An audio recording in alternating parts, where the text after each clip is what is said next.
Alors aujourd'hui, nous allons survoler la préhistoire. Il est bien entendu que c'est une leçon de synthèse et que donc une très grande partie de l'histoire de l'humanité, un immense pan de l'histoire humaine va être résumé. La préhistoire est une période qui s'étend sur pratiquement 3 millions d'années. Alors qu'entend-on par préhistoire? Il faut distinguer le sens courant du sens scientifique. En effet, pour l'opinion publique parfois mal informée, il y a une confusion dans la définition du terme. Préhistoire signifie,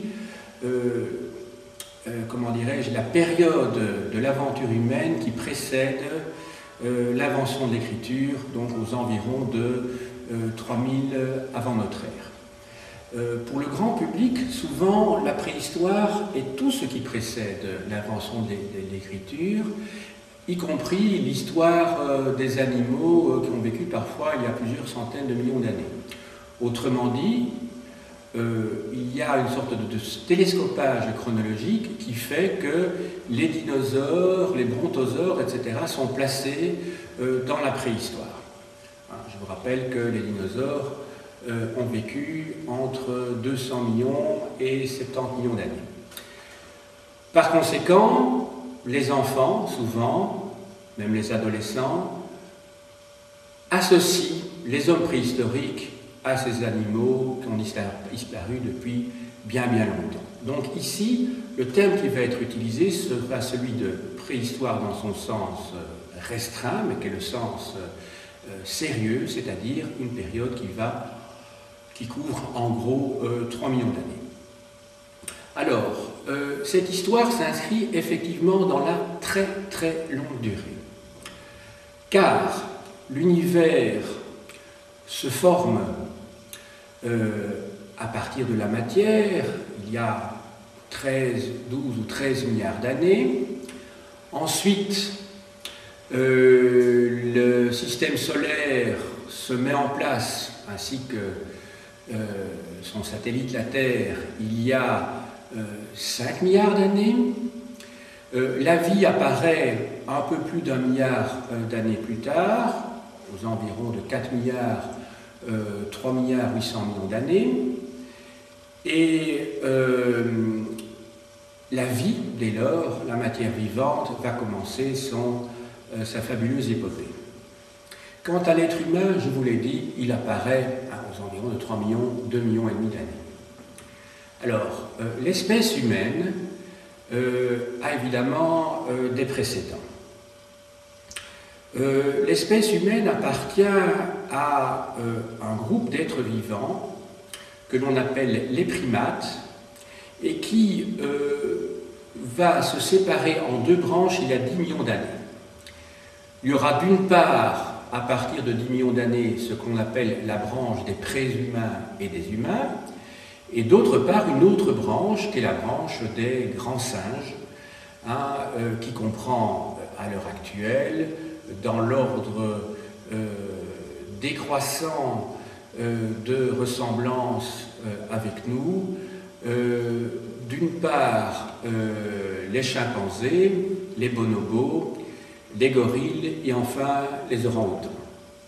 Et donc dans la branche qui nous intéresse, celle qui se détache de la branche simiesque il y a 10 millions d'années, il y a donc les préhumains et les humains.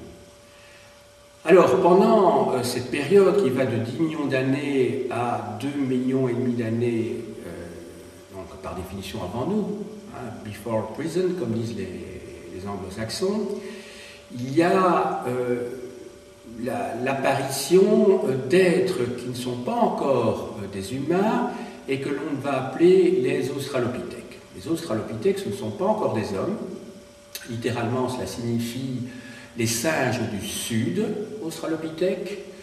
Il n'y a plus de représentants de cette espèce à l'heure actuelle. Ces australopithèques ne sont pas encore des hommes. Pourquoi? Parce que pour accéder à l'humanité, dirions-nous plutôt à l'humanisation, au genre humain, pour être tout à fait clair, il faut posséder deux caractéristiques. La première de ces caractéristiques, c'est tout d'abord la station debout, liée à la bipédie. Il y a ensuite un deuxième élément, un deuxième critère, et ce deuxième critère, c'est la fabrication d'outils. Lorsque l'on observe les singes, non seulement ils ne sont pas debout, ou en tout cas pas debout de manière permanente, ils peuvent l'être pour des périodes très limitées, mais surtout ils ne fabriquent pas du tout d'outils. Ils peuvent utiliser des outils, c'est-à-dire ils peuvent se servir d'une branche d'arbre pour tomber par terre, pour atteindre un régime de bananes qui se trouve sur un arbre. On est bien d'accord. Mais ils ne vont pas façonner un outil, et en tout cas pas le transmettre et l'utiliser de manière permanente. Deuxième élément, la bipédie.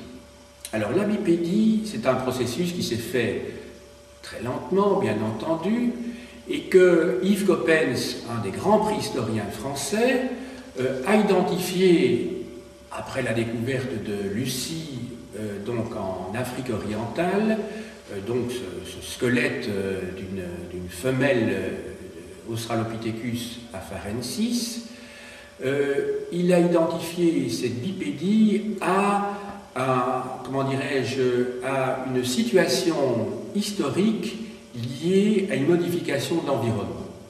Selon lui, en tout cas dans la théorie telle qu'il l'a établie à l'époque, il y a eu une grande fracture il y a 3 millions d'années à l'est de l'Afrique, ce qu'on appelle le Grand Rift, qui part, je dirais, pratiquement cette fracture depuis le lac de Tibériade, la mer Morte, à la frontière d'Israël et de la Jordanie, qui se poursuit par la mer Rouge, qui continue par cette fracture que l'on trouve entre l'Afrique orientale et l'Afrique centrale, c'est-à-dire le long en Éthiopie, qui se poursuit en Tanzanie, au Kenya, et qui va jusqu'à la région des Grands Lacs, puisque les Grands Lacs ne sont rien d'autre que le résultat d'une dépression. Je pense au Grand Lac, le lac Victoria, le lac Albert, le lac Malawi, et donc ça descend très loin. Donc on peut déjà prévoir, en termes de tectonique des plaques, que la partie orientale de l'Afrique va se détacher un jour du reste de l'Afrique pour rejoindre dès lors le continent asiatique. Et cette grande fracture qui va surélever la partie orientale de l'Afrique par rapport à l'Afrique centrale et occidentale va conduire à une modification du climat. Cette modification du climat, c'est qu'on va passer d'un climat chaud et humide à un climat chaud et sec. Et donc le type de végétation que l'on trouvera en Afrique orientale ne sera plus du tout le même que celui qui prévalait antérieurement. Et c'est ainsi que, selon lui, en tout cas à l'époque, c'est ce qu'il expliquait, qu'en Afrique occidentale, en Afrique centrale, on trouve des grands singes, en tout cas des restes de grands singes, donc dans la forêt équatoriale et dans toute la partie occidentale d'Afrique, tandis que dans la partie orientale, on voit apparaître une espèce nouvelle qui est à l'origine du genre humain, car on va avoir une végétation du type savane, donc des herbes hautes, de rares arbres dans cette partie du continent africain, et par conséquent, les primates, les pré-hominiens, vont devoir, trouver une autre voie pour pouvoir survivre. Donc l'hypothèse de Yves Coppens est tout à fait darwinien, puisque c'est l'environnement qui détermine, et la capacité plutôt à l'adaptation à l'environnement qui va déterminer la survie d'une espèce. Oui, tout à l'heure j'ai dit 3 millions d'années, donc c'est une période antérieure, puisque la séparation dans la branche des primates entre les préhumains et les humains, et d'autre part les grands singes se fait déjà donc bien plus tôt. Donc, à partir de ce moment-là, ces préhumains doivent se mettre debout pour voir loin en particulier les dangers qui les menacent, en particulier les grands fauves, et ils doivent voir loin, et cela va avoir toute une série de modifications dans son anatomie. Première modification, c'est que en se mettant debout, progressivement debout, ces préhumains vont d'une part pouvoir avoir une main libre, qui ne servira donc plus de point d'appui pour la marche, et cette liberté de la main va permettre à la main de se spécialiser et d'avoir une mobilité beaucoup plus grande qu'elle n'avait antérieurement. Et c'est ce dégagement de la main qui va permettre le façonnement des premiers outils. Le deuxième élément, c'est que la station debout va permettre, à partir du moment, va permettre la verticalité de la colonne vertébrale qui, par conséquent, va, dans la mesure où elle va vraiment être l'élément le plus important du squelette, puisqu'il soutient tout le corps, va permettre au crâne, au volume crânien de se développer, ce qui n'était pas possible pour les singes qui marchaient donc à quatre pattes une grande partie du temps, et par conséquent le poids de la tête ne pouvait pas être trop important parce qu'ils seraient tout simplement tombés en avant, ils seraient en déséquilibre. Par conséquent, à partir du moment où la tête, le crâne se trouve au-dessus de la colonne vertébrale, le crâne peut se développer de manière harmonieuse au-dessus de ces colonnes vertébrales, et donc ça permet donc le volume de la boîte crânienne. Ceci dit, il est entendu que le volume de la capacité crânienne n'est pas déterminant à 100% évidemment pour le développement de l'intelligence, puisqu'on sait bien que ce qui compte, ce sont les connexions entre les neurones et les circonvolutions du cortex qui sont déterminantes pour le développement, enfin qui en tout cas sont des indices du développement de l'intelligence. Alors comment savoir si le cortex se développe et si les circonvolutions sont importantes? Tout simplement par les traces laissées sur la calotte crânienne à l'intérieur, qui marquent donc cette calotte de l'intérieur. Voilà. Alors, on va peut-être passer maintenant à quelques éléments qui nous permettent de voir quels sont les grands stades de l'histoire de l'humanité. Il y a 3 stades dans l'espèce humaine. Le premier stade est celui de l'Homo habilis, le second celui de l'Homo erectus et le troisième celui de l'Homo sapiens. Alors, premier stade, donc celui de l'Homo habilis, débute vers environ de 2,5 millions d'années. Le Homo habilis apparaît en Afrique orientale, donc dans la région de l'Éthiopie, dans la région de la Tanzanie, du Kenya, donc cette région du Grand Rift que j'ai déjà évoqué tout à l'heure. Alors l'Homo habilis, c'est celui qui est habile, et il est habile à fabriquer des outils, les premiers outils. Ces premiers outils sont des galets aménagés. Autrement dit, ce sont des galets, des pierres, sur lesquelles on peut dire déjà l'artisan, l'ouvrier même, l'homme préhistorique, donne quelques coups pour dégager un tranchant qui lui permettra de s'en servir comme arme, d'aller à la chasse, de pouvoir racler des peaux en particulier. Deuxième étape, c'est l'étape de l'Homo erectus. Homo erectus, ça signifie l'homme qui est debout. On a vu que l'Homo habilis est lui-même debout, puisque c'est un homme, et que par conséquent, il doit correspondre renvoyer aux 2 critères que j'ai évoqués tout à l'heure quant à notre humanité, c'est-à-dire la bipédie d'une part et la fabrication d'outils d'autre part. La caractéristique de l'Homo erectus, c'est qu'il va inventer le feu, c'est-à-dire qu'il ne va plus simplement l'utiliser après l'avoir trouvé à l'état naturel, à la suite d'un feu de savane ou à la suite de la foudre qui serait tombée sur un arbre et qu'il pourrait utiliser. Non, à partir aux environs 500 000 ans, il y a des traces qui nous montrent que l'homme est capable de l'inventer et de le recréer, plus que vraisemblablement à partir de tiges qui sont frottées sur une autre tive mise perpendiculairement dans un petit trou et qui permettent ainsi, au moment du frottement, d'avoir, suite à ce réchauffement, donc d'avoir des flammes, alors quelques brindilles, quelques feuilles mortes, et à partir de ce moment-là, ça permet d'alimenter donc le début d'un foyer. Autre caractéristique de cet Homo erectus, c'est qu'il va perfectionner la taille de ses outils en pierre, en silex ou en obsidienne par exemple. Pourquoi le silex? Parce qu'en fait, le silex est une pierre qui se travaille facilement et qui est très dure.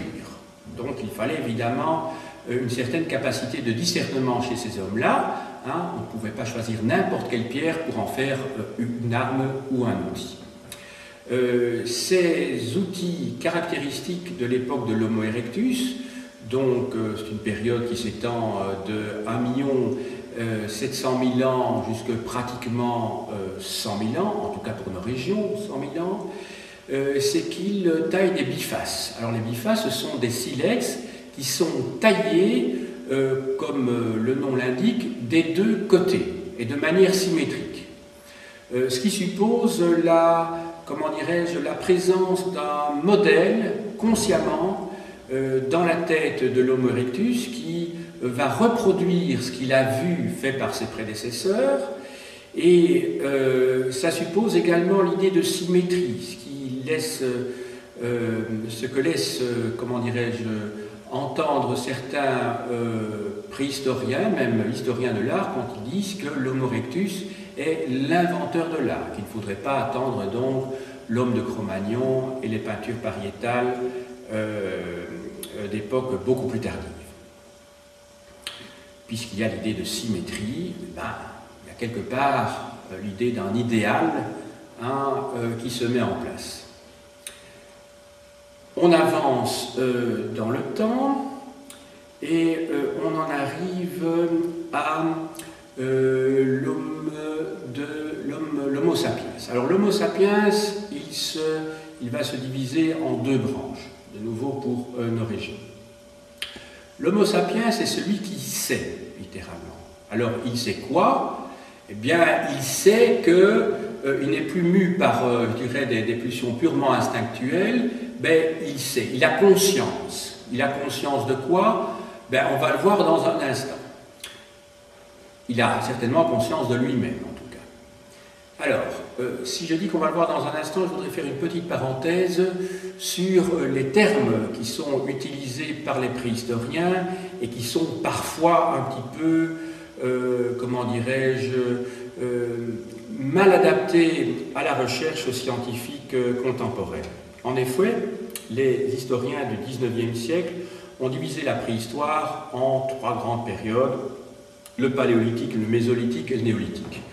Littéralement, le paléolithique signifie l'histoire de la pierre taillée, le mésolithique c'est une période intermédiaire, comme son nom l'indique, et le néolithique c'est l'histoire de la pierre nouvelle, c'est-à-dire de la pierre polie.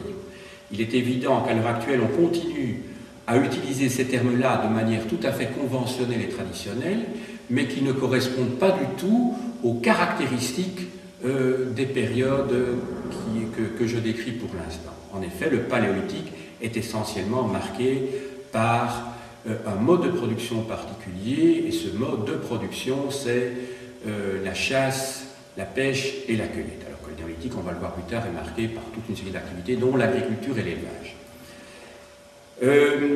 L'Homo sapiens se divise donc en deux branches. Il y a d'une part l'homme de Néandertal, pour nos régions 100 000, 40 000, et l'homme de Néandertal qui vient ensuite, 40 000 je dirais, jusqu'à nos jours, puisque nous sommes nous-mêmes des hommes de type Cro-Magnon.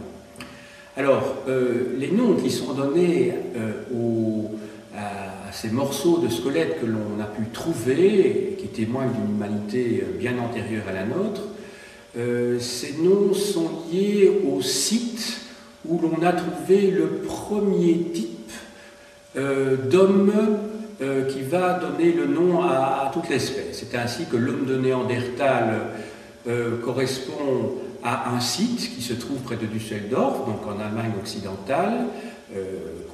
On a trouvé un crâne en 1856, et ce crâne, à l'origine on croyait qu'il s'agit d'une sorte d'un anormal en fait qui était décédé quelques décennies plus tôt, et en fait il est apparu qu'il s'agissait d'un stade antérieur à notre espèce.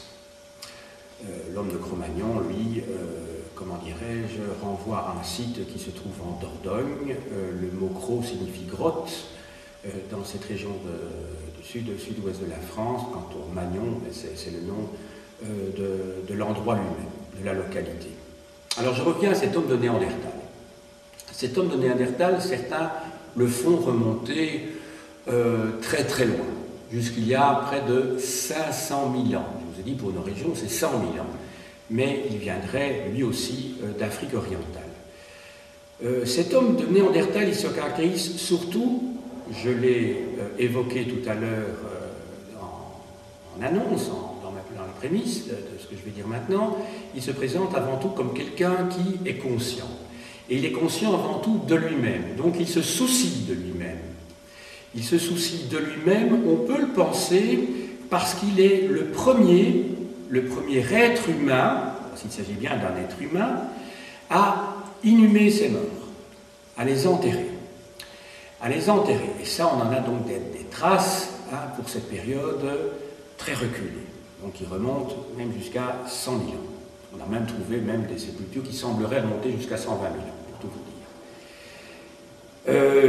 Alors ces squelettes d'hommes de Néandertal sont posés de telle manière qu'il n'y a aucun doute quant à la volonté de respecter le défunt. On trouve des traces d'encre qui laissent penser qui symboliseraient le sang. On trouve également à côté de ces squelettes des colliers ou des signes qui montrent que manifestement on pensait que cet être avait une vie après la mort, et que si on ne respectait pas certains rites funéraires, eh bien vraisemblablement, ce sont des hypothèses et des spéculations, mais qui sont tout à fait vraisemblables, que de mauvais esprits allaient poursuivre non seulement ses proches, mais peut-être toute la communauté, toute la tribu à laquelle il appartenait. Donc c'est le début, en tout cas à peu près sûr, de la religion, du sentiment religieux, puisque le sentiment religieux est lié à la superstition et il est lié également à la croyance en une vie après la mort. Étape suivante, l'homme de Cro-Magnon. Alors l'homme de Cro-Magnon, il apparaît dans nos régions il y a 40 000 ans, il apparaîtrait au Proche-Orient et en Afrique bien plus tôt, il y a plus de 100 000 ans. Il aurait transité donc venant d'Afrique orientale par le Proche-Orient, et il se serait répandu partout dans le monde. Donc, sur Terre, à l'heure actuelle, nous sommes tous du type Cro-Magnon. Pendant un certain nombre de temps, plusieurs races, au sens propre, ont coexisté. En Asie orientale, également près de l'Indonésie, sur l'île de Flores, on a retrouvé une humanité très différente de la nôtre et qui remonterait à 30 000 ans. Et donc ces humanités auraient coexisté pendant un certain temps, et puis 3 de ces 4 race aurait disparu, et en particulier celle de l'homme de Néandertal. L'homme de Néandertal aurait croisé, ou en tout cas aurait coexisté avec l'homme de Cro-Magnon dans nos régions pendant plus ou moins 5000 ans, c'est-à-dire entre 40 000 et 35 000 ans avant notre ère. Voilà. Les recherches génétiques, puisque maintenant, depuis une cinquantaine d'années, grâce à l'identification de l'ADN, on peut déterminer les ascendants. Donc les recherches génétiques, jusqu'à présent, n'ont pas permis de montrer qu'il y avait dans notre ADN, c'est-à-dire de tous les hommes sur Terre, y compris les aborigènes, des éléments qui renverraient à l'homme de Néandertal. Et qu'il n'y aurait donc pas eu de contact interfécond entre eux. Alors qu'il y ait eu des relations sexuelles entre les hommes de Néandertal et les hommes de Cro-Magnon, ou les femmes de Cro-Magnon, plus que vraisemblablement, mais en tout cas, il n'y a pas de traces qui prouvent qu'ils aient eu des descendants ensemble. Voilà, donc, en tout cas, les découvertes de la génétique depuis une cinquantaine d'années, depuis qu'on a découvert l'ADN, mettent plutôt complètement la théorie, les théories raciales qui prévalaient jusque-là. Hein.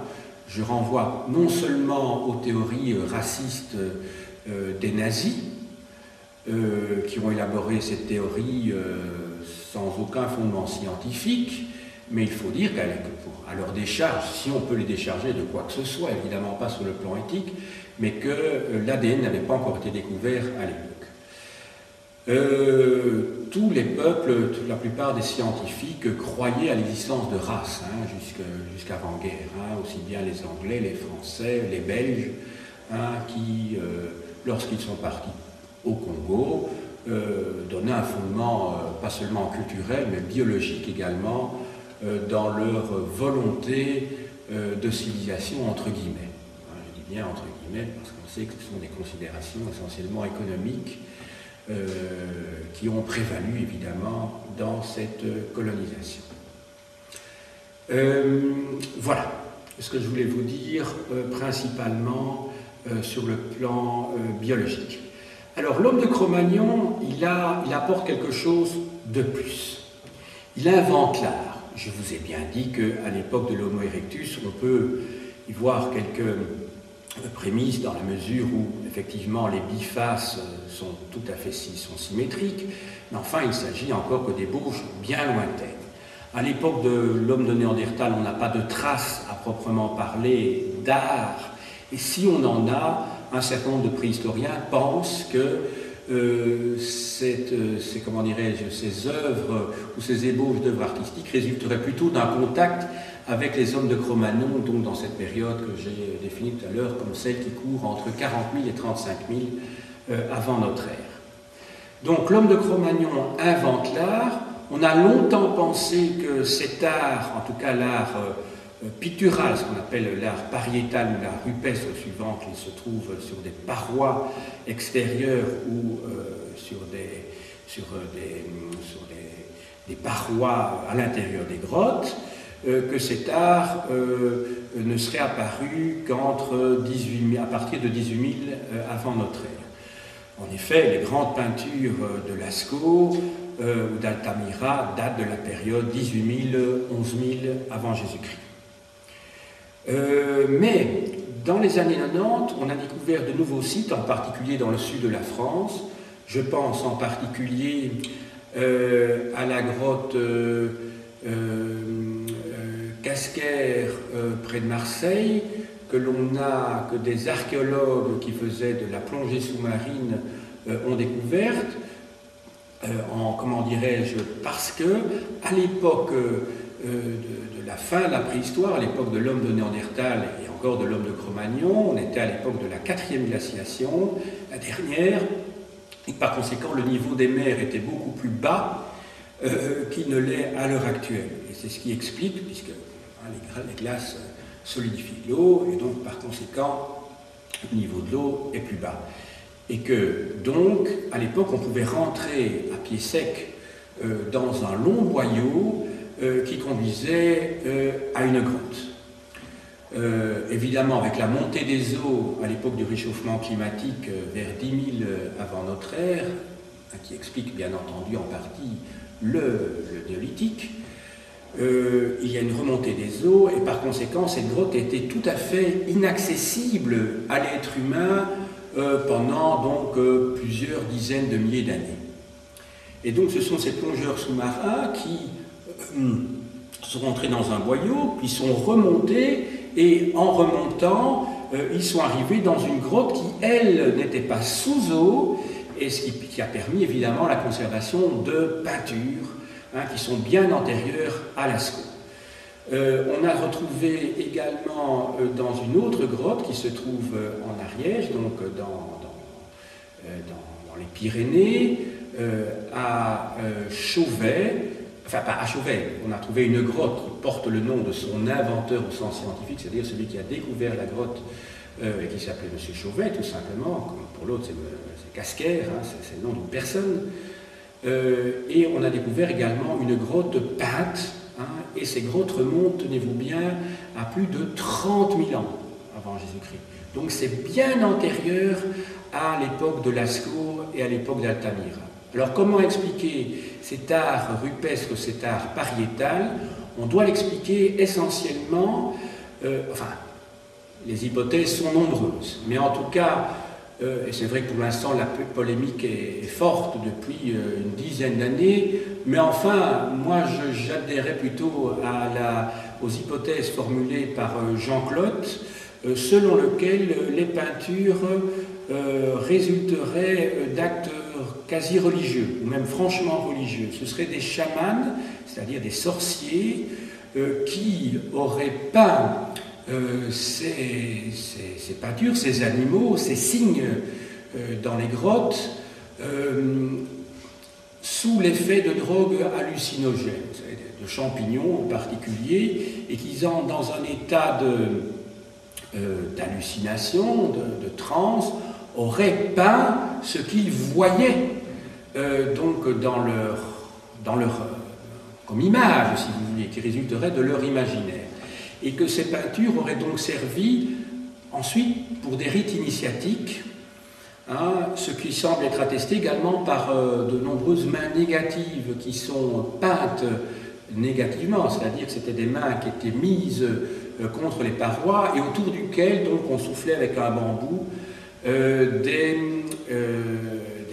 minéraux qui s'accrochaient à la roche et qui, ces successions de mains sur les parois, auraient servi aux nouveaux initiés qui auraient mis leurs mains successivement sur ces parois et auraient donc accompli un rite. D'ailleurs, plus la grotte est profonde et plus, comment dirais-je, les connaissances seraient approfondies par les nouveaux initiés. Enfin, c'est une hypothèse qui est contestée par d'autres préhistoriens, mais Jean Clotte est un préhistorien de renommée internationale et qui ne raconte évidemment pas, pas n'importe quoi. Alors, autre caractéristique de l'art à l'époque du Paléolithique supérieur, puisque nous sommes maintenant dans le Paléolithique supérieur, avec l'homme de Cro-Magnon, l'homme de Néandertal c'est le Paléolithique moyen, il y a également d'autres traces d'invention artistique, ce sont les fameuses Vénus, que l'on appelle Vénus théatopiges, c'est-à-dire des petites statuettes en pierre, puisque celle qui est en bois, il y en a certainement en bois, mais elles ont complètement disparu pour des raisons évidentes, putréfaction, et celles que l'on a retrouvées s'inscrivent dans un losange, parce que la tête est petite, en dessous on a les pieds évidemment, et plus on va vers le centre du corps de ces femmes, et plus évidemment le corps enfle. Donc vous avez de gros seins, d'énormes fesses, et puis au niveau des jambes, et ça se réduit plus on va sur les pieds. Donc elles s'inscrivent dans une sorte de losange. Ces déesses, ces Vénus théatopies, ce qui veut dire des Vénus qui ont de grosses fesses, renvoient plus que vraisemblablement à l'idée de fertilité. Donc ce sont des déesses de la fertilité. On passe maintenant à l'époque qui suit, qui est l'époque du néolithique. Donc, dans l'histoire de l'humanité, il y a eu trois grandes périodes. Une première période qui est celle du Paléolithique, qui s'étend de 2,5 millions d'années jusqu'à grosso modo 10 000 ans avant notre ère.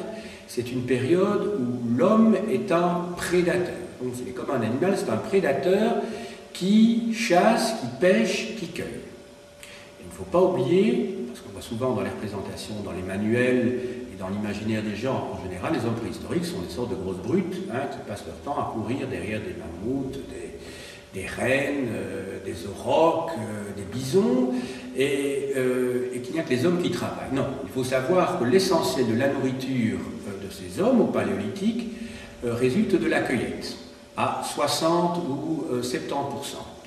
Et cette cueillette est assurée justement par les femmes. Donc il faudra un jour revaloriser le rôle des femmes dans la préhistoire, et c'est plutôt le néolithique qui a introduit cette différenciation sociale entre les hommes et les femmes avec le tour du potier et avec l'invention de la guerre. Car il faut savoir que dans la préhistoire, à l'époque du Paléolithique, on n'a pas de traces de lutte entre des groupes, alors que, à partir du néolithique, les choses apparaissent très clairement. Voilà, alors ce néolithique inaugure une toute autre période. C'est une période, donc la deuxième période d'humanité, qui s'étend de plus ou moins 10 000 avant Jésus-Christ, pour le début en tout cas, parce que c'est des populations qui vont rentrer dans l'ère néolithique beaucoup plus tard, et qui s'étend jusqu'à la fin du XVIIIe siècle. Donc c'est une période qui couvre plus de 12 000 ans. Et cette période néolithique qui couvre près de 12 000 ans, en fait c'est une période où prédomine non plus la prédation par rapport à la nature environnante, mais un processus de production. C'est l'être humain qui va se servir de la nature pour produire davantage, et produire à proximité, et pour avoir des biens relativement durables. C'est l'invention de l'agriculture et de l'élevage, qui va prédominer en Europe, et partout dans le monde, dans nos régions, jusqu'à la révolution industrielle, que l'on peut dater donc du dernier quart du XVIIIe siècle, avec l'invention de la machine à vapeur par James Watt aux environs de 1774. Voilà. Après cela, on rentre dans la troisième période de l'histoire de l'humanité, c'est celle qu'inaugure donc la révolution industrielle, dans laquelle nous sommes toujours, même si certains sociologues qui ont un regard peut-être assez étroit parce qu'ils travaillent sur des courtes durées, nous sommes tous sociologues qui parlent de période post-industrielle ou de post-modernité. Les historiens qui travaillent sur de très longues durées considèrent que les 2 derniers siècles forment un tout. Alors, on est toujours dans le même processus. Il y a eu 3 phases dans cette révolution industrielle que je ne vais pas décrire dans le cadre de ce cours aujourd'hui et que nous verrons plus tard. Alors, cette révolution néolithique apparaît au Proche-Orient. Elle apparaît au Proche-Orient, mais pas seulement au Proche-Orient. Elle apparaît presque simultanément à quelques millénaires de distance, mais sans qu'il y ait eu de contact entre ces régions du monde. Et quelques millénaires, c'est rien du tout quand on voit que pendant des millions d'années, l'être humain a cassé des cailloux, excusez-moi l'expression. En fait, cette révolution néolithique apparaît simultanément, ou pratiquement au même moment, au Proche-Orient, au Pérou, au Mexique, en Afrique orientale, dans la vallée de l'Indus et en Chine, dans la vallée des grands fleuves, donc le Huanghe et le Yangtze. Alors, donc à quelques milliers d'années d'intervalle. Mais on peut dire qu'à l'échelle de l'histoire de l'humanité, ces phénomènes sont quasiment concomitants. Et ce qui est étonnant, c'est qu'il n'y a pas eu de contact entre ces cultures. Donc on peut se poser des questions sur une sorte de maturation collective des différents groupes humains sur Terre. C'est assez intéressant en tout cas comme hypothèse. Alors, la révolution néolithique du Proche-Orient, c'est à celle-là que je vais m'attacher pour l'instant, il faut la reconsidérer au regard de recherches qui sont faites depuis une bonne vingtaine d'années, si pas plus. En effet, on a toujours expliqué que la sédentarisation, en tout cas c'est comme ça que je l'ai appris quand j'étais adolescent, que la sédentarisation était le résultat de l'invention de l'agriculture et de l'élevage. et que, à l'origine, avant de se sédentariser, les premiers agriculteurs pratiquaient une agriculture de type itinérant, c'est-à-dire qu'ils allaient d'un lieu vers un autre, qu'ils brûlaient une forêt pour faire une clairière, hein, le mot clairière vient du mot éclaircir, donc on éclaircit la forêt pour faire une clairière, et que c'était les cendres du bois brûlé qui permettaient de fertiliser la terre. Cette idée d'agriculture sur brûlis reste, bien entendu, que l'agriculture était itinérante, ce n'est pas mis en doute non plus, mais les recherches archéologiques montrent que très clairement la sédentarisation aurait précédé l'invention de l'agriculture et l'élevage. Donc par conséquent, ça remet un petit peu en cause comment dirais-je, les relations de causalité entre les deux phénomènes. De plus, je vous montrerai tout à l'heure un ouvrage de Jacques Cauvin, qui écrit un ouvrage sur naissance des divinités, naissance de l'agriculture, et dans cet ouvrage-là, il montre que contrairement à ce qui rentrait dans le schéma de type marxiste, c'est-à-dire que l'infrastructure précède la superstructure, c'est-à-dire que le mode de production lié au développement des forces productives et des moyens de production précède et détermine la vie, non seulement les rapports sociaux, mais toutes les formes d'expression intellectuelle, qui déterminent les institutions, déterminent la religion et l'art, bien pas du tout. Les recherches archéologiques ont montré qu'il y a une antériorité de plus ou moins un demi-millénaire de statuettes de fertilité liées à la terre par rapport aux plus anciens graines fossilisées qui témoignent en grand nombre de l'invention de l'agriculture vers 11 000 avant notre ère, au Proche-Orient. D'ailleurs, les premières terres qui ont été cultivées sont les terres qui se trouvent dans ce qu'on appelle la région des Piémonts, c'est-à-dire dans ce qui se trouve, la région qui se trouve en bas des montagnes, en particulier la chaîne du Taurus en Turquie, donc dans l'Anatolie actuelle. Alors, l'époque du néolithique est très importante également pour une autre raison, parce que c'est une véritable révolution mentale que cette révolution néolithique, donc ce n'est pas simplement une révolution économique et sociale tout à fait déterminante dans l'histoire de l'humanité, c'est avant tout une révolution mentale. C'est qu'elle introduit la notion de l'épargne, une épargne qui cette fois va être efficace. Donc quand je parle d'épargne, il faut savoir que au Paléolithique, comment faisait-on pour conserver de la viande? Il y a plusieurs moyens. On peut la boucaner, c'est-à-dire la fumer. On mange encore du jambon d'Ardenne qui est fumé, par exemple.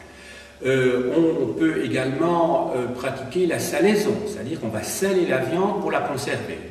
Le problème, c'est que ça donne un goût parfois qui est quand même assez désagréable, ce qui explique d'ailleurs que jusqu'avant l'invention des frigos, on devait utiliser des glacières, et ce n'était pas évident parfois de garder comme ça des chambres froides dans des châteaux, garder de la glace comme ça toute l'année. C'était parfois très très difficile, sauf si on est dans une région qui n'est pas trop loin de montagne. Alors il faut aller en altitude.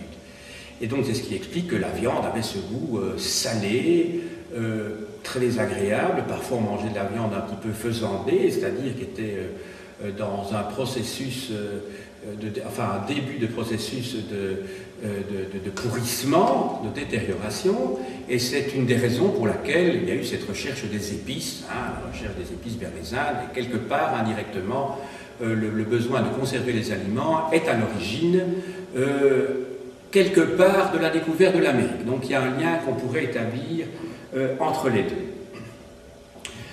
Cette idée d'épargne, évidemment, devient primordial, et c'est même ce besoin d'épargne qui est sans doute à l'origine de cette révolution néolithique, c'est que dorénavant, à partir du moment où vous cultivez, à partir du moment où vous élevez des animaux, vous pouvez d'une année à l'autre conserver des graines, vous ne devez plus obligatoirement tenir compte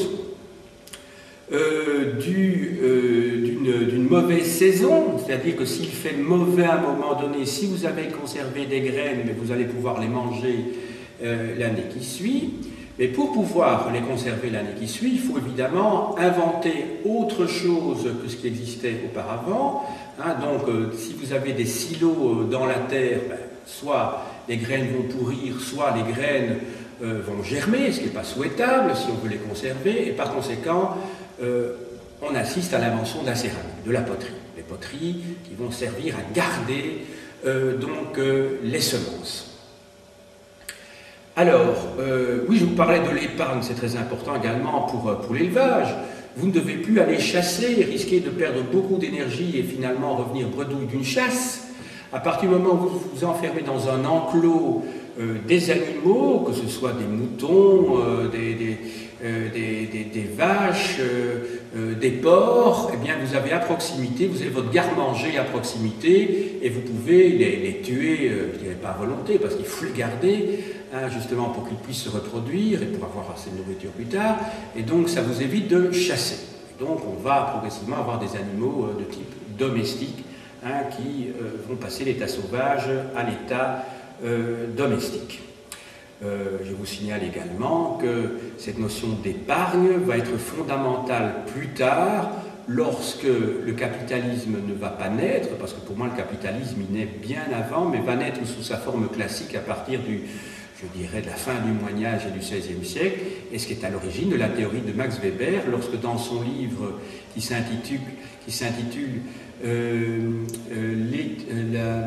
L'éthique protestante et l'esprit du capitalisme, qui a été écrit au début du XXe siècle, il explique qu'il y a un lien étroit entre la théorie de la prédestination chez les calvinistes et d'autre part qui justifie la réussite des hommes d'affaires, ce qui va permettre le développement de la banque protestante, en particulier en Suisse et surtout à Genève, qui explique l'existence, toutes ces banques justement en Suisse à l'heure présente, et donc d'autre part le capitalisme, qui est lié au départ à l'épargne, qui peut être investie, prêtée, entre autres choses. Voilà, alors dernier épisode de cette période néolithique, c'est l'épisode du mégalithisme. Le mégalithisme, c'est une période qui se situe à la fin de l'époque néolithique, correspond en gros à l'âge du cuivre, à l'âge du bronze, donc 3e et 2e millénaire avant notre ère. Et le mégalithisme, en fait, c'est un phénomène qui apparaît sur toute la côte atlantique, qu'on trouve en Belgique, que l'on trouve en Angleterre, en France, en Bretagne en particulier, au Portugal, en Espagne, en Sicile et en Sardaigne. Et ce sont en fait, on remarque à ce moment-là, d'énormes pierres sont déplacées parfois sur des centaines de kilomètres et vont servir pour l'édification, soit ou pour marquer des sépultures, c'est le cas des dolmens, qui sont donc des pierres mises verticalement sur lesquelles se trouve un entablement, donc une pierre posée horizontalement, et qui marquait l'existence de sépultures d'une ou de plusieurs, parfois nombreuses personnes, une famille souterraine, et d'autre part des fameux menhirs, qui sont ces pierres dressées verticalement et qui étaient des objets plus que vraisemblablement cultuels, donc des objets cultuels. Ces objets cultuels,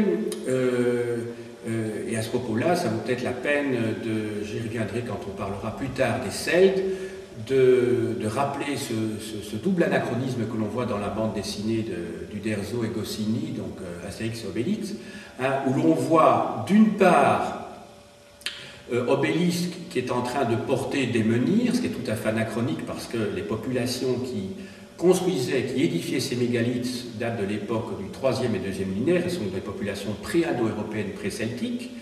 Et d'autre part, on voit Astérix et Obélix passent la plus grande partie de leur vie, outre le fait qu'ils tapent, qu'ils cassent la figure des Romains, ils passent beaucoup de temps à chasser, on les voit volontiers avec un sanglier sur le dos. Nous ne sommes plus à l'époque des chasseurs-cueilleurs. Bien entendu, les Gaulois pratiquent encore sporadiquement la chasse, bien entendu. C'est un moyen d'avoir de la nourriture qu'il ne faut pas négliger. Les forêts étaient très très nombreuses à cette époque-là, mais enfin, les Gaulois sont avant tout des agriculteurs et des éleveurs.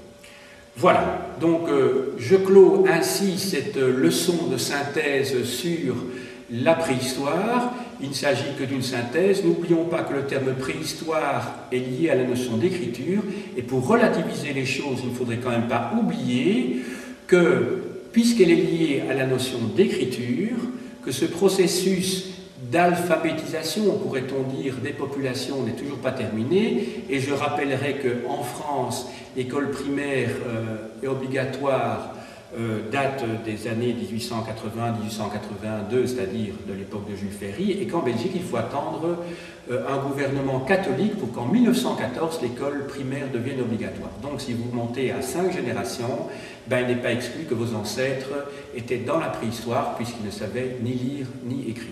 Et que donc, quand les Belges ont eu la prétention, ou les Français, d'aller en Afrique pour apporter la civilisation aux indigènes, et bien que finalement, une grande partie de leurs contemporains ne savaient eux aussi ni lire ni écrire. Et donc il ne faut pas prétendre qu'on leur a apporté la civilisation. Ils avaient des cultures qui effectivement sur le plan technologique étaient plus faibles que les nôtres, ça c'est incontestable. Hein. Il ne faudrait pas tomber non plus dans une position qui irait au contraire de la réalité historique, mais il faudrait quand même être relativement modeste. La préhistoire en Belgique, officiellement, elle disparaît, enfin, elle se termine au moment de la conquête romaine, donc vers 52 avant Jésus-Christ, hein, puisque les Celtes vivent dans la préhistoire, n'ont pas d'écriture, mais officieusement, je crois qu'on devrait quand même rappeler dans les manuels scolaires que la préhistoire s'est arrêtée pour beaucoup de Belges au début du XXe siècle. J'ai dit.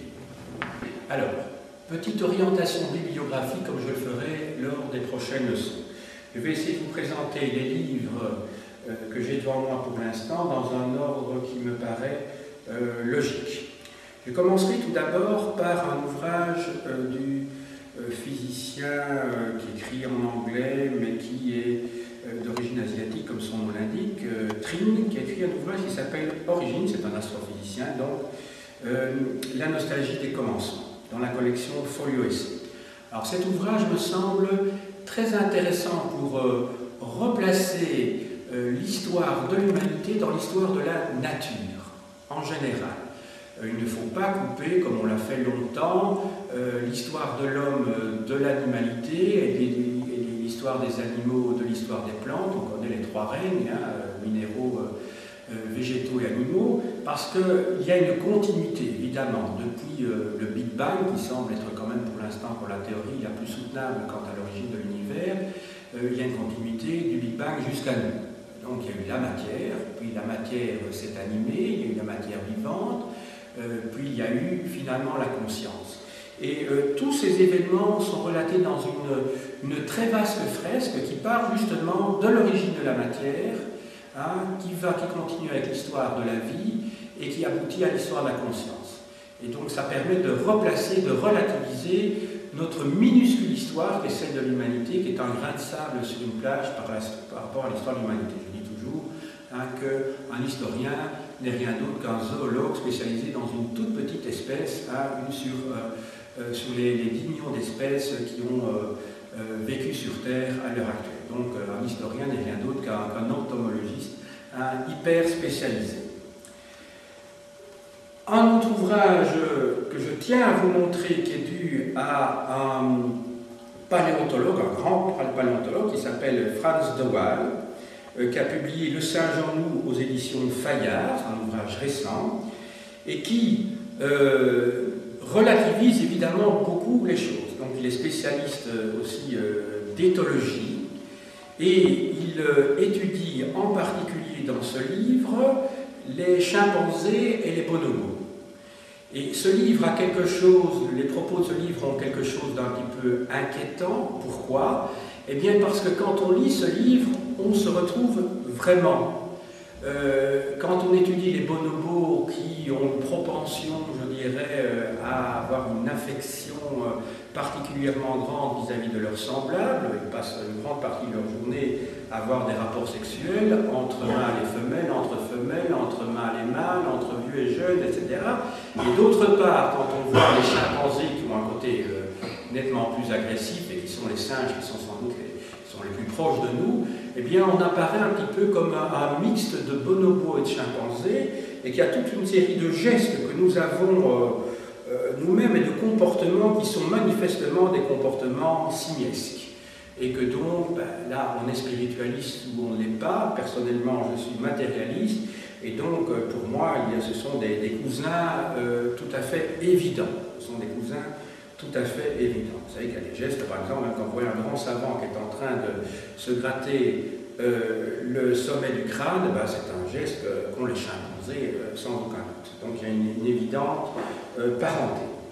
Troisième ouvrage, il est dû au grand préhistorien français qui s'appelle Yves Coppens, qui a publié chez Fayard un ouvrage qui s'intitule « Histoire de l'homme et changement climatique ». Je vous dis qu'Yves Coppens est un darwinien, comme la très très grande majorité, presque la totalité des scientifiques, et qui explique l'apparition de l'être humain en fonction d'une modification de l'environnement. Je vous l'ai expliqué, donc je n'y reviens pas. Donc c'est le grand rift, la fracture à l'est de l'Afrique, surélévation donc de l'Afrique orientale par rapport à l'Afrique occidentale, apparition de la savane, apparition également de la station de bourg et de la bipédie qui va déterminer une modification crânienne, une modification de la main. Quatrième ouvrage, il est dû à 3 chercheurs et à un journaliste. Il s'agit les 3 chercheurs sont André Languenet, qui est un généticien, biologiste, Jean-Claude, qui est un spécialiste du paléolithique supérieur, c'est-à-dire de l'époque de l'homme de Cro-Magnon, et Jean Guillaine, qui est un spécialiste du néolithique. Ça s'intitule « La plus belle histoire de l'homme » aux éditions du Seuil, dans la collection Point.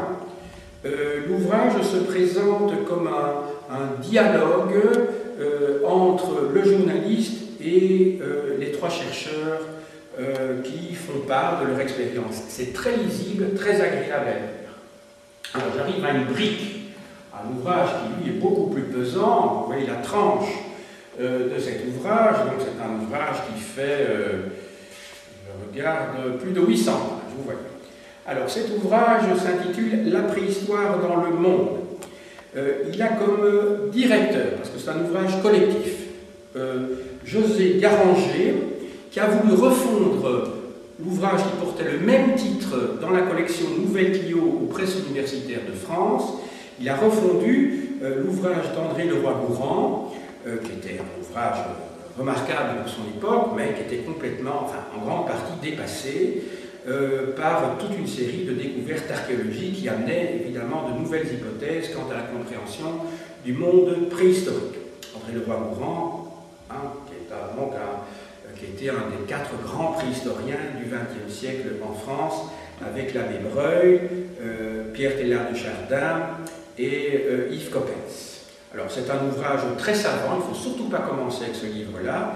Vous y trouvez vraiment le détail de toutes les recherches qui ont été faites, qui ont été synthétisées. C'est un ouvrage de 1992, donc qui est quand même encore très utilisable, hein, parce que c'était le dernier cri à l'époque, et qui est en particulier utile si vous voulez avoir, vous en tant qu'étudiant, des explications lisibles sur la méthode du carbone 14, l'uranium 238 ou le potassium-argon, qui sont donc des méthodes physiques et chimiques qui permettent donc ce qu'on appelle la datation absolue des traces pour les matières organiques ou pour les matières également minérales. Le carbone 14, lui, il est limité aux matières organiques, et donc on peut, avec le carbone 14, remonter jusqu'à pratiquement 50 000 ans, hein, c'est-à-dire que tout le paléolithique supérieur, l'époque de l'homme de Cro-Magnon, peut être couverte par la méthode du carbone 14. Ouvrage maintenant dirigé par un homme qui est très à la mode pour l'instant, qui passe souvent à la télévision, Boris Cyrulnik, qui a dirigé cet ouvrage aux éditions Talendier, qui s'intitule donc Homo sapiens, l'Odyssée de l'espèce. Le sous-titre ne doit pas faire illusion, il ne s'agit pas d'une transcription de la série télévisée, hein, qui elle était inspirée par Yves Coppens, qui est passée donc ces dernières années sur les petits écrans. Voilà, alors c'est un ouvrage qui concerne à la fois la préhistoire, mais qui essaie de replacer vraiment l'histoire de l'être humain dans son contexte environnemental et qui essaie de comprendre le phénomène de socialisation de l'être humain. Alors, une grosse synthèse que je vous recommande vivement, elle est abondamment illustrée, elle est plus agréable d'accès que la préhistoire de Jean Gagé, c'est l'ouvrage qui s'intitule « Aux origines de l'homme ». Alors, sous la direction du grand préhistorien que je vous ai déjà cité, Yves Coppens, ou Coppens, comme disait Français, et Pascal Pic, qui était son assistant au Collège de France. Le sous-titre, c'est « De l'apparition de la vie à l'homme moderne », paru chez Fayard en 2001, si mes souvenirs sont bons. Il y a 2 volumes. Ici, je n'ai apporté que le volume 1, parce que le poids dans mon cartable faisait que j'ai dû faire un choix. Voilà. Le 2e tome s'intitule Le propre de l'homme. Le propre de l'homme. Donc là, le 2e volume est davantage un volume anthropologique. Alors, le même Pascal Pic a publié, lui, un ouvrage aussi récemment, donc ça peut être 2003, chez Odile Jacob, un ouvrage très aisé d'accès, qui ne suppose aucune connaissance préalable, comme les autres d'ailleurs que je vous ai présentés, mais enfin il y en a qui sont quand même plus ardus, qui demandent un effort plus soutenu au moment de la lecture. Au commencement était l'homme. Alors, de Toumaï à Cro-Magnon. Alors c'est intéressant, parce que je vous ai dit qu'Yves Coppens a développé sa thèse, liée l'adaptation de l'homme par rapport à l'environnement, à partir de la découverte de Lucie, à partir de 1974. Or, ici, c'est un ouvrage récent qui intègre une découverte très importante, c'est celle de ce crâne préhumain que l'on a découvert au Tchad et qu'on a appelé Toumaï, et qui remet en cause la théorie que Yves Coppens appelait celle de l'East Side Story, c'est-à-dire théorie selon laquelle l'être humain serait né à l'Est. Il faisait référence bien sûr à l'opéra de Bernstein. Et Toumaï, comme il se trouve à l'ouest de la grande fracture, eh bien, ça remettrait en cause évidemment cette théorie-là. En tout cas partiellement, pas totalement, partiellement. S'il s'agit vraiment d'un préhumain. Il ne s'agit en tout cas pas d'un singe, ça c'est tout à fait ça. Voilà. Alors, ouvrage de Marcel Hott, professeur à l'Université de Liège, sur les origines de la pensée. Il s'intéresse au rapport entre l'outillage et justement la capacité de l'être humain à conceptualiser. Ouvrage suivant, de l'éternel Pascal Pic, qu'on a déjà pu voir à plusieurs reprises, qui s'interroge sur les origines de la culture et a écrit un petit livre, donc avec Hélène Roche, sur les premiers outils. Un petit éditeur qui s'appelle Le Pommier. On en arrive maintenant au Paléolithique supérieur. Le reste, ce sont des synthèses générales pour toute la préhistoire. Un ouvrage sur la vie quotidienne à l'époque de Lascaux, donc c'est le Paléolithique supérieur, donc les hommes au temps de Lascaux, 40 000, 10 000 avant Jésus-Christ. De Sophie Arcambault de Beaune, dans une collection très connue, La vie quotidienne, chez Hachette. Un ouvrage qui ne doit pas faire illusion quant à son titre. L'auteur, c'est le fameux Jean Clotte, dont je vous ai parlé tout à l'heure quant à la théorie de l'origine chamanique des peintures à Lascaux. La préhistoire expliquée à mes petits-enfants, c'est une excellente collection aux éditions du Seuil. Il y a des ouvrages similaires sur le Moyen-Âge, la Révolution française, sur Louis XIV. Et Jean Clotte, contrairement à ce que le titre pourrait laisser penser, ne s'interroge pas, ou n'explique pas à ses petits-enfants sous forme de questions-réponses toutes les problématiques de la préhistoire, mais se limite dans sa propre spécialité, qui est l'époque du Magdalénien, c'est-à-dire la fin du Paléolithique supérieur, donc la dernière époque de l'homme de Cro-Magnon, les chasseurs de la préhistoire du Paléolithique supérieur.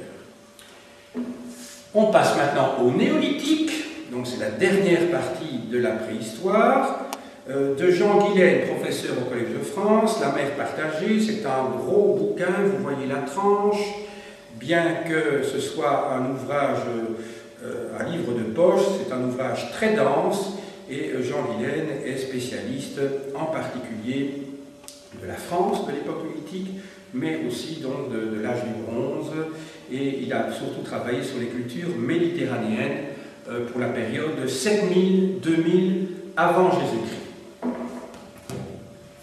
Autre ouvrage sur le néolithique, celui de Jacques Cauvin, que je vous ai cité dans le cadre de mon exposé, Naissance des divinités, naissance de l'agriculture, dans la collection Champs Flammarion. C'est donc dans cet ouvrage qu'il montre l'antériorité de la révolution mentale, symbolique, par rapport à la révolution économique et sociale. C'est un ouvrage très très bien documenté d'archéologie. Donc ce n'est pas un ouvrage de spéculation philosophique. Maintenant, à côté de l'agriculture, il y a également l'élevage, qui est inventé au néolithique, ouvrage de Jean-Denis Vigne, qui s'intitule Les origines de la culture, et qui fait pendant à un autre ouvrage dont je vous ai parlé tout à l'heure de Pic et Hélène Roche. Hein, c'était les premiers outils. Ici, ce sont donc les débuts de l'élevage. Un petit ouvrage publié également aux éditions du Premier par un grand spécialiste de la question. Enfin, pour terminer, deux petites synthèses très didactiques destinées au très grand public et un dictionnaire. Petit ouvrage de Jacques Pernaut-Orliac, petit guide de la préhistoire, dans la collection Point Science, ouvrage très didactique, très peu épais, et vous voyez, ça se présente sous cette forme-ci. Donc, il y a du texte, beaucoup de dessins ou de commentaires, des arbres généalogiques pour l'espèce humaine, ouvrage très facile à lire.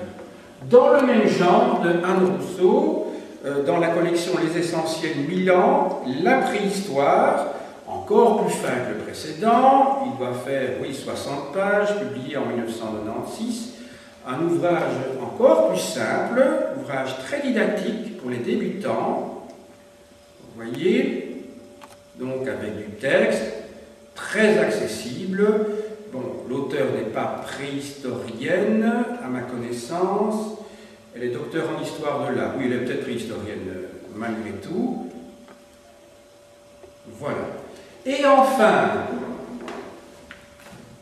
dernier ouvrage, mais pas oublié, un grand classique, mais pour ceux qui sont passionnés de préhistoire, regardez le volume, regardez la tranche énorme, hein, il y a 1200 pages en petits caractères, dictionnaire de la préhistoire aux presses universitaires de France, sous la direction d'André Leroy-Gourand. Vous voyez, donc là, vous avez tout dans l'ordre alphabétique sur la préhistoire. Vous avez vraiment tout. Si vous cherchez, par exemple, pourquoi on appelle telle période l'époque de l'homme de Cro-Magnon, pourquoi on parle d'Aqueléens, de Dravessiens, de Solutréens, de l'Arles-Valois, etc., vous trouverez évidemment tout ça là-dedans. Hein, par exemple, pour les sites éponymes, on vous explique la taille de la pierre, etc. etc. Donc c'est l'ouvrage, je dirais, qu'il faudrait se procurer une fois qu'on décide vraiment de creuser la période.